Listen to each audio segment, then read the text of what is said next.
Peggy 3.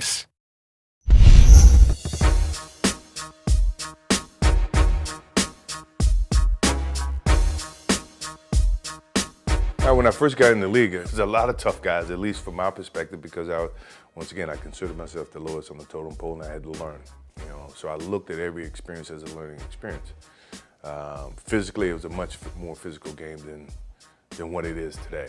You couldn't walk across the lane without getting checked. Or the screens, illegal screens, holding.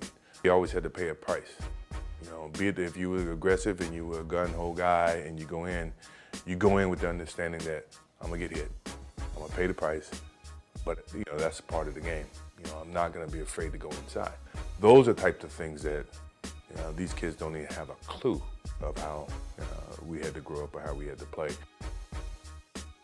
The people that influenced my basketball skills when I was growing up as I was watching NBA, Walter Davis, Dr. J, David Thompson. Dr. J's style, it was something that I absolutely loved because of the way he can handle the basketball with his one hand. He can move the ball. I had big hands.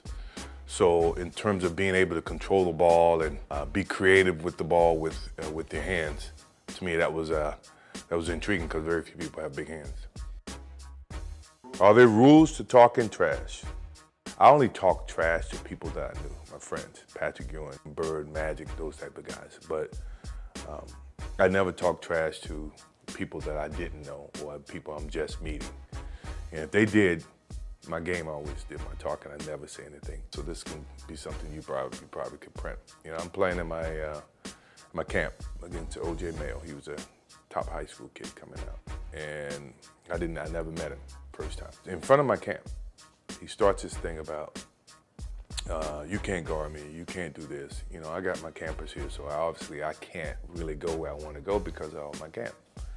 So I stop the camp, send the kids to bed.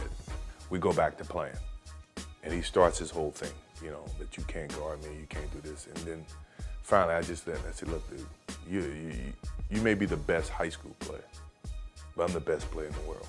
So from this point on, it's a lesson. And from that point on, it was a lesson. He never won a game.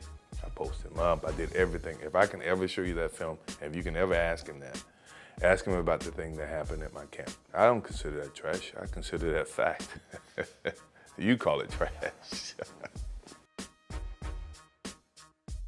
You got to be very competitive. I think a lot of my defense is because of my competitive nature is that I don't want you to outscore me, or I don't want you to score a certain number of points on me. Gary Payton and I had an interesting competitive, he's supposed to be the glove. And the media made a little bit of a splash, and then the next thing you know, we're playing against him in 95-96 for the playoffs. And the whole thing was Jordan against the glove.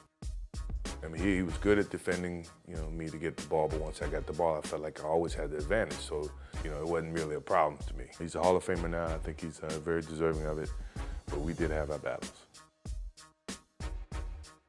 If I was in my prime, who would I want to play one-on-one with?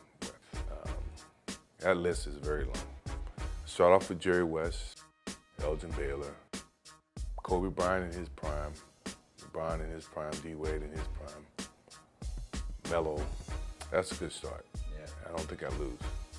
Other than Kobe Bryant because he steals all my moves.